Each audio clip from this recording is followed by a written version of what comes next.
The lion cannot tell the zebra, the impala, or the water buffalo how to get away. He can't. If I tell you how to get away, what do I eat? What do I eat? Either I become a vegetarian or I eat my own kind, right? So he can't. And if he did, they would tell one another how to get away. Same thing with this. The upper echelon are the financial predators. We are the financial prey. I can't teach you how to get away. But if you learn, I can't stop you. I can't stop you. Wealthy people don't make wealthy people rich. Poor people do. Right. Because we have no relationship with money. 3 tips every homeowner should know. 1, the will is not enough. If you just have a will, you will be going to probate court. 2, you need a trust because the trust enforces the will. 3, in most states, probate court is backed up for 2 years. Like and share for part 2. I'm one of the investors who's been involved with this GameStop stuff. I've been a part of Wall Street Bets for a long time, and I have some crazy news. The SEC is officially investigating our subreddit. The White House has said that they're monitoring the situation. Wall Street has lost approximately $10 billion because of what we did. And our Discord server got nuked. It's just gone. We made a second one as a backup, and then within about 10 minutes, nuked, gone. We've also had thousands of bots flooding our subreddit, causing, tons of problems, lots of spam, making it really difficult to actually read, what actual people are saying. The fact of the matter is, these Wall Street guys can destroy our economy and make money off of it, and it's totally fine. But when a bunch of, mostly college-aged people decide that they're going to invest their own money how they want, all of a sudden it's a crisis. So, yep, those are my updates at the moment. I'll keep you guys posted if anything else happens. I just turned 18, but I feel like school didn't teach me how to start adulting. What are some things that I can do now? First thing, go to your local bank and open up a checking account under your name so you're no longer under your parents' name. Open bank account, don't tell parents so they can still give me money. Next, as an adult, you need to have good credit. That's the only way that you can buy a nice home, a nice car, and so many other things. So go to your local bank, open up a credit card, and learn to spend wisely. Only spend per month, which you can pay off in full per month. And before you know it, you'll be building your credit to get to the 700, 800 region. Don't max out credit cards on the first day online shopping. Next, learn how to save to invest. Open a Roth IRA account with Charles Schwab, take a portion of what you make from work, deposit into this account, and learn how to invest in the stock market. I actually know an amazing guy that can help you. This is great information. I'm going to make sure I follow you because this is good for those under 18 preparing and for those that are over 18. What's an alarming statistic that your country doesn't care about? 35% of all US dollars was printed in the last 12 months. Market cap to GDP ratio is at all-time record highs. Look at where we are now compared to the previous bubbles. Record levels of corporate debt and household debt. The Shiller-Cape ratio is really high, which means almost every company in the S&P 500 is extremely overvalued. And all-time record low interest rates. In other words, the Fed is stuck between a rock and a hard place. Either they stop printing money, let interest rates normalize and let the stock market crash, or they keep printing money, kick the can down the road, and hope for the best. Click the plus sign if you want more updates about the economy. Money moves I would make if I were 22 years old again and just starting out. Live with my parents as long as possible. I did this for 2 years and saved probably $20,000. Buy a 3 to 5 year old used car. Don't buy a new car, it's not worth it. The moment you drive it off that lot, you instantly lose like $8,000. Use the avalanche method to pay off student loan debt and not the snowball method. I would have saved so much money on interest and I would still have my federal student loans that might be getting forgiven. Make sure you follow for part 2. Hey Curtis, what's up? This guy commented, only do a 15-year, not a 30. Everyone knows this. Hey man, that's a good decision, but I like best decisions. What's the best decision? Let me show you. So you're 25 years old and you want to make a good decision. So you're going to buy a $300,000 house. You'll do it the way everyone tells you to do it. 20% down, 15-year mortgage. That's $1,629. After your house is paid off, then you're going to compound that difference. What does it do for you? At age 55, around $600,000 of compound interest, a $68,000 tax-free retirement income every year, and up to $2.4 million of total retirement income. Now let's do it my way. 0% down, compound every dollar of cash flow, 30-year mortgage. There's about a $200 difference, so we're going to compound that $200. What's the result? Up to $1.4 million, up to $142,000 of tax-free retirement income, and up to $5 million of total retirement income. Do you want good or best? I prefer best. I'm Curtis Ray. Always be compounding. So I was reading Rich Dad, Poor Dad and studying Robert Kiyosaki, and I came across this real important point about the mindset of the wealthy that I want to share with you today.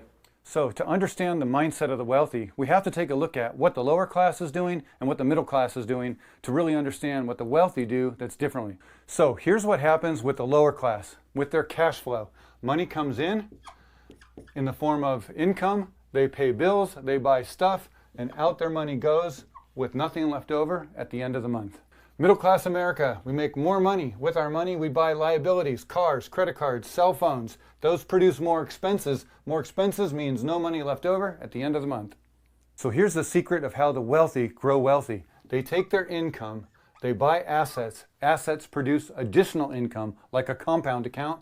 That covers all their expenses, and they have money left over at the end of the month.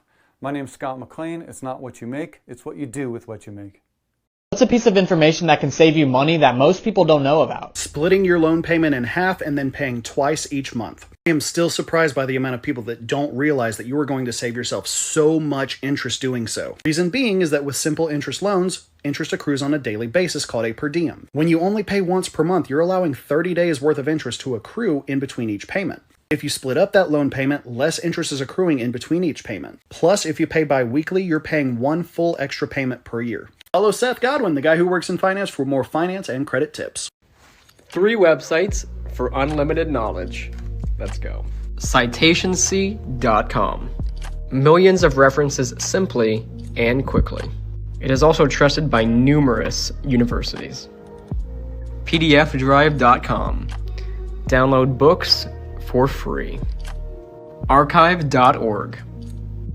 It's basically a Wayback Machine for books, movies, and a bunch of other things. Here's how to turn that stimulus check into $1 million.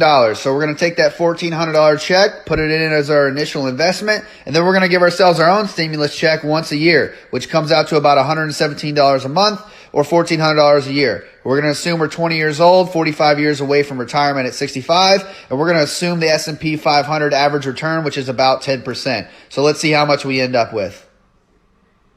Over $1 million. What do you do for work? I actually do investment banking. No way, me too. What firm are you at? Well, I was at Morgan Stanley, then JP Morgan. The Morgans. I know 'em. Yeah, what about you? I'm more freelance. I downloaded Robinhood yesterday. So you're not in investment banking? I put $7 in there yesterday and it's at 702. So watch out, Morgan. It's JP Morgan and Stanley. As someone coming from poverty, what's your #1 tip to save money? Hi, I'm Becca. I used to be homeless and now I am financially secure. I'm not rich, but I'm financially secure. So I know a little bit about this subject, and it's a hard subject to fit into a 60-second TikTok. So there's 2 major points that I want to convey. Number 1, deprivation economics don't work. People are going to tell you to cut out lattes, cut out avocado toast, cut out, I don't know, whatever they make up today to be the enemy. But none of that's going to work. That's not the reason you're in poverty. It's capitalism. Number 2, you are surviving, and it's really, really hard. I used to live in Denver in a 1-bedroom apartment. I was making 20 grand a year. I was barely getting by, but I was getting by and all my bills were paid. And once I realized that, I realized like all I have to do is make a little bit more than this. And that was actually pretty easy. In my position, it might be more difficult for you, but I found a way to make a little extra money, and that was my savings money. And it was also my latte and avocado toast money, because you can't just deprive yourself because you're poor.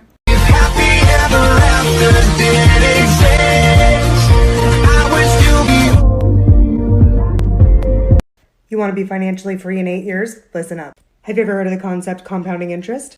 Albert Einstein once said that it was the 8th wonder of the world. If you're 18 years old, invest $300 a month for 8 years, you never have to invest a day after that, and you'll have $1.8 million by the time you retire. Here are 3 services businesses will pay you over $100,000 a year to do for them. Let's go. Number 1, Facebook ads. Use the Facebook blueprint to learn for free. Number 2 is Google Ads. Use Google Skillshop to learn how to do this for free. Number 3 is SEO. Use Google Analytics Academy to learn how to do this for free. It's weird when people say money isn't everything, right? Because money is freedom. Like, money is choice. Money is the option to try things that weren't previously available to you. But it's good to notice that when you add something to an environment, it changes the entire environment. It's like a recipe. When you add an ingredient, it changes the flavor of the whole dish. And maybe that's good. Maybe it's for the better. But maybe there's some things you'd miss. Like when my wife and I first got married, she would hand paint me Valentine's Day cards because I was working minimum wage and she was going to school. We didn't have money. And we can buy nice gifts now. We have careers. We're doing fine. But there's something I miss about those cards. And maybe money isn't everything because when you really look at it, you had something of value to begin with, too. 5 resources that bankers use all the time that you can use for free. BAMSEC or BAMSEC.com is easier to use than SEC.gov. They have all the recent filings for public companies where you can find inputs for comps and your financial models. Investopedia is like Google or Wikipedia for financial concepts. Go there, look up what you need to learn, and it's a great place to start. Googling company name investor relations will take you to their investor website where you can find recent materials and learn how the company thinks about their strategy going forward and what they want investors to know. Crunchbase is perfect for researching private companies, especially in tech. You can see their founders, their funding rounds, and who invested in them. You already know about LinkedIn, but it's often the fastest way to find when they were founded, who their founders are, where they're based, and their headcount can tell you directionally how big the company is. Hey John, what's the best stock to pick? All of them. Now, like, I want to start investing. Which stock should I pick? Oh, you're a beginner? Pick all of them. What do you mean pick all of them? I don't have the money to buy every single stock. Let's say you bought 1 share of VTI. Buying this 1 share is like owning 3,000 individual stocks. You'll own a tiny sliver of Apple, Microsoft, Amazon. If you bought 1 share of Tesla and they go bankrupt, you lose everything. If you bought 1 share of VTI and a company goes bankrupt, you still own 3,000 other companies that are making you money. Stop using your debit card to make purchases. Here's why. 0 rewards for spending your cash. Overdrafting fees. Disputes. Hi, my name's Tash, and at 23, I have $100,000 invested. If I never invest another dollar, I'll have over $1.4 million at 63. That's a pretty cool amount to retire on. Even cooler though, if I keep investing at my current rate, I'll have $8.4 million in 40 years. Investing is cool, and if you're young, you've got time on your side. This is why you're broke. You're living in a nice apartment or a nice house and you're paying really high rent. And you're constantly buying all the brand name, expensive stuff that you cannot afford, trying to make yourself look rich. This is where I live from 18 to 23. And this is the car that I was driving, a 1997 Honda Accord with over 200,000 miles on it. All right? I was making $8.50, and my wife, she was working part-time, also making $8.50. But within a year and a half, we're able to stack away, save $15,000. And a lot of you out there right now making 2 or 3 times as much more than I was, all right? And you still complaining about you don't have any money. So until you understand budgeting and saving, you will never become financially free. Because the more you make, the more you're going to spend, all right? You upgrade your lifestyle as your pay increase. It's not about how much you make, it's how much you can keep, all right? And reinvest that money buying asset, and that's how you become financially free, baby.